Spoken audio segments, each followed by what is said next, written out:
Today I want to go and take you on an adventure for my Breya Etherium Sculptor Treasures EDH Deck Tech. Before I get into my deck tech, I just wanted to remind you to please like, comment, and subscribe on the video and on my channel. Also, if you look in the description below the video, you will find the link to my Twitch, my Twitter, my Instagram, and to my Discord. Let's get into the video. Starting with Breya herself. Breya is a legendary artifact creature who is a human. That's a 4/4 that costs white, blue, black, or red. So everything but green. When she enters the battlefield, you create 2 1/1 blue Thopter artifact creature tokens with flying. For 2 generic, you sacrifice 2 artifacts, and you can either deal 3 damage to target player or planeswalker.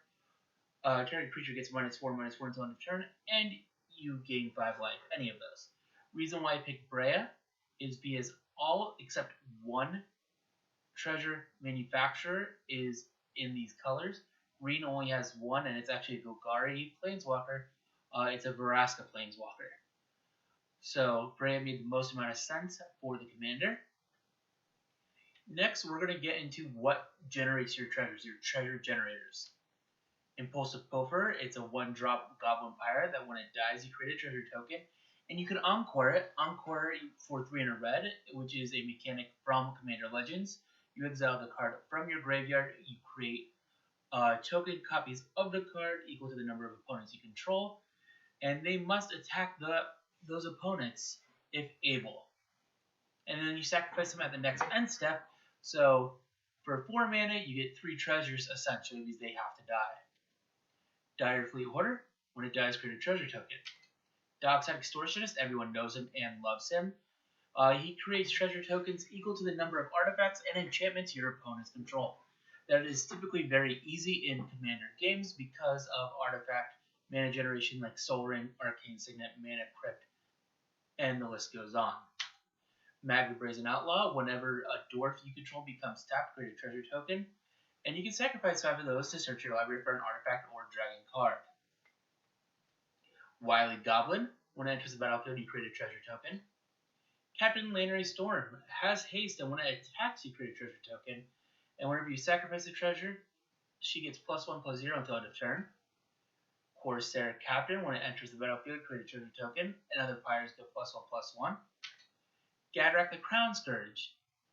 It cannot attack unless you control 4 more artifacts, which should be easy when we're generating all these treasures. And at the beginning of your end step, create a treasure token for each non-token creature that died this turn.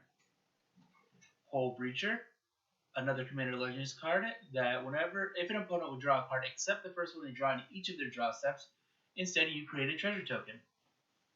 Malcolm Keenine Navigator, whenever 1 or more pirates you control deal damage to your opponent, you create a treasure token for each opponent dealt damage. Ruthless Knave. You could sacrifice a creature and create 2 treasure tokens. And then you could also sacrifice 3 treasures to draw a card. Sealer of Means, when it enters, treasure token. Brazen Freebooter is another one that when it enters, you create a treasure token. Pitiless Plunderer, whenever another creature you control dies, create a treasure token. Deadeye Plunderers, for 2, a black and a blue, create a treasure artifact token. It also gets +1/+1 for each artifact you control. So this guy could get very, very big. Goldspan Dragon, whenever it becomes a target of a spell, you create a treasure token, or whenever it attacks, you create a treasure token, and it has haste. And this also makes your treasure tokens tap for double. Negan the Cold-Blooded, when it enters the battlefield, you and target opponent each secretly choose a creature that player controls. Then those choices are revealed, and that player sacrifices those creatures. Whenever an opponent sacrifices a creature, you create a treasure token. Prosperous Pirates, when it enters, create 2 treasure tokens. Rapacious Dragon, when it enters, create 2 treasure tokens. Depths of Desire is an instant that you return target creature to its owner's hand and create a colorless treasure token. Heartless Pillage, target opponent discards 2 cards, and if you attack, create a treasure token. Going back to the previous card, Depths of Desire, I just want to bring up that if you use this card to bounce your Dockside Extortionist and recast it, most of the time you're going to go and generate quite a bit of treasure. Hornswoggle, counter target creature spell, create a treasure token. Seize the Spoils, discard a card as an additional cost, draw 2 cards and create a treasure token. Pirate's Pillage, same as Seize the Spoils, it just costs 1 mana more. But you get to create 2 treasure tokens. Pirate's Prize, draw 2 cards, create a treasure token. Smashing Success, destroy target artifact or land, and if you destroyed an artifact, create a treasure token. Contract Killing, destroy target creature, create 2 treasure tokens. Spell Swindle, counter target spell, create X treasure tokens, where X is that spell's converted mana cost. Brass's Bounty, for each land you control, create a colorless treasure token. Prime Blade is a 1 generic. Creature gets +1/+0, and whenever it deals combat damage, you create a treasure token. And equips classes too. You then have Goldvein Pick, which is pretty much the same thing, but it costs 2 generic. Equip class is 1, so still a total of 3 mana. And creature gets +1/+1, and whenever it deals combat damage, create a treasure token. Treasure Map for 1 and tapping it. You scry 1, put a landmark counter on it, and if there are 3 or more landmark counters on it, you remove those counters and transform it, and create 3 treasure tokens. Then for tapping it, you get a generic mana, colorless mana, when it becomes a land, and for tapping it, you sacrifice a treasure and draw a card. Shiny Impetus, enchant creature. It gets +2/+2 and is goaded, and when it attacks, you create a treasure token. Smothering Tithe, when an opponent draws a card, unless they pay 2, get a treasure token. Storm the Vault. When 1 or more creatures you control deal combat damage to a player, create a colorless treasure artifact token. At the beginning of your end step, if you control 5 or more artifacts, transform Storm the Vault. Front side is add 1 mana of any color to your mana pool. The land side. Or add blue mana equal to your mana pool equal to the number of artifacts you control. Revel in Riches also doubles as a win con. That whenever a creature an opponent controls dies, you create a treasure token. At the beginning of your upkeep, if you control 10 or more treasures, you win the game. Now, what are the payoffs you have for all these treasures? Disciple of the Vault, whenever an artifact is put into a graveyard from the battlefield, you may have target opponent lose 1 life. You're going to be sacrificing treasures. Your opponents are going to be losing life. Reckless Fireweaver, whenever an artifact enters the battlefield under your control, it deals 1 damage to each opponent. You're going to be making treasures. Your opponents are going to be losing life. Shimmer Dragon is a 4 and 2 blue dragon. As long as you control 4 or more artifacts that has hexproof, you can tap 2 untapped artifacts to draw a card. So you're going to have lots of treasures, hopefully. So you're going to have a hexproof dragon that's a 5/6 that you can also use those treasures to draw a card without sacrificing them for mana.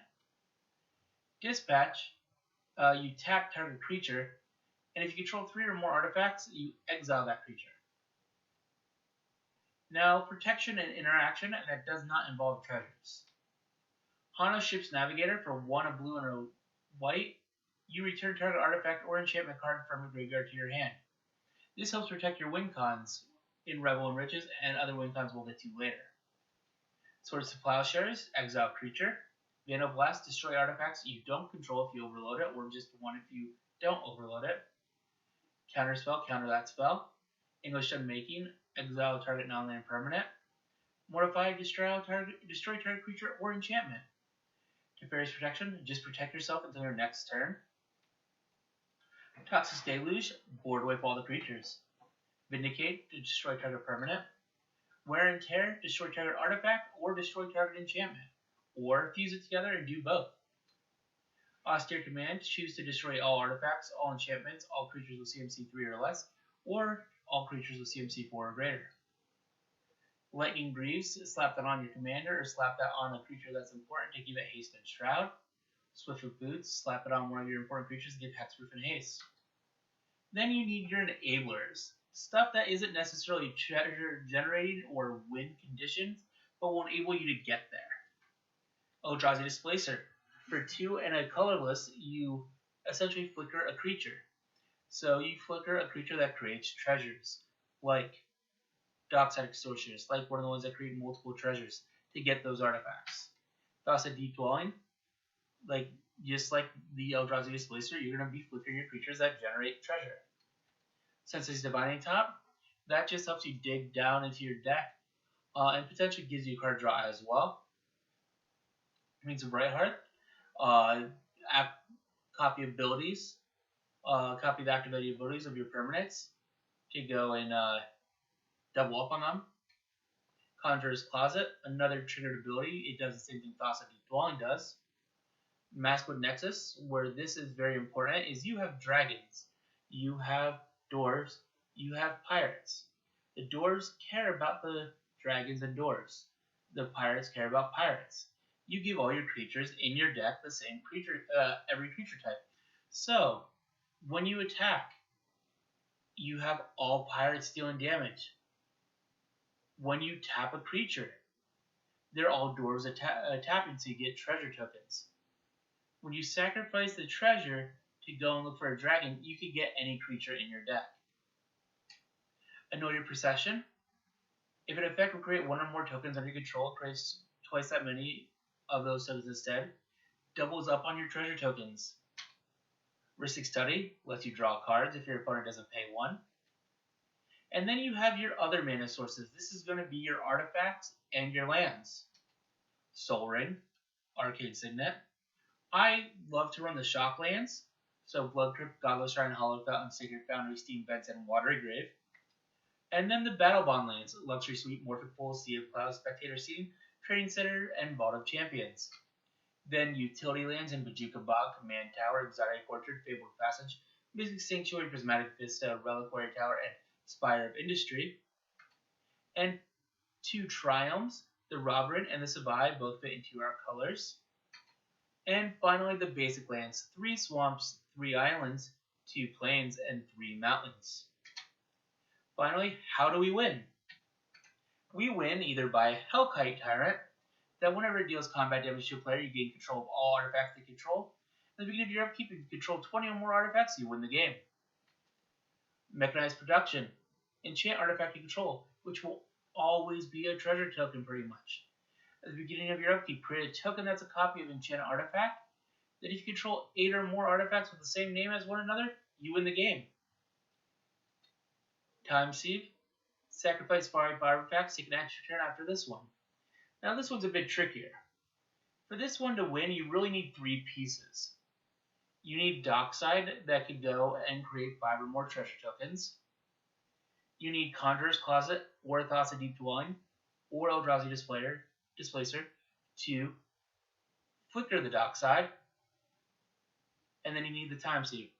And then you can just take infinite turns, and taking infinite turns, you beat your opponent.